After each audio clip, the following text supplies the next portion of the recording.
Bill ప్రవేశపెట్టున్నారు. ఏమనుకుంటున్నారు మీకు? జై అమరావతి, జై ఆంధ్రప్రదేశ్ అండి.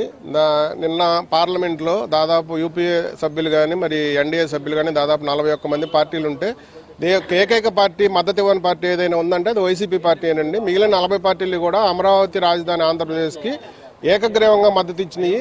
కానీ మేము అనుకున్నది ఏంటంటే మరి జగన్మోహన్ రెడ్డి గారు ఇప్పుడైనా రియలైజేషన్ అవుతారేమో, భవిష్యత్తులో ఆయన ఆంధ్ర రాష్ట్రాల్లోనే రాజకీయం చేయాలి కాబట్టి మళ్ళీ ఆంధ్ర రాష్ట్రంలోనే ముఖ్యమంత్రి అవ్వాలనుకుంటున్నారు కాబట్టి అమరావతి సపోర్ట్ చేస్తారేమో అనుకున్నాము. ఆ ఒక్క చిన్న అవకాశాన్ని కూడా ఆయన పోగొట్టుకున్నారు.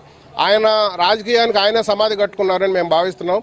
కేవలం మేము రాష్ట్రంలో ఉన్న వైసీపీ కార్యకర్తలకు కానీ వైసీపీ నాయకులకు కానీ మేము ఒకటే విన్నవించుకుంటున్నాం, ఇలాంటి నాయకుడిని మీరు సమర్థించి మీరు కూడా పిచ్చర్లు కావద్దని చెప్పి మేము కోరుకుంటున్నాం. ఆయన మచిలీపట్నం నుంచి గుంటూరు దాకా హైవే మీద రాజధాని పెట్టమని అడుగుతున్నారు.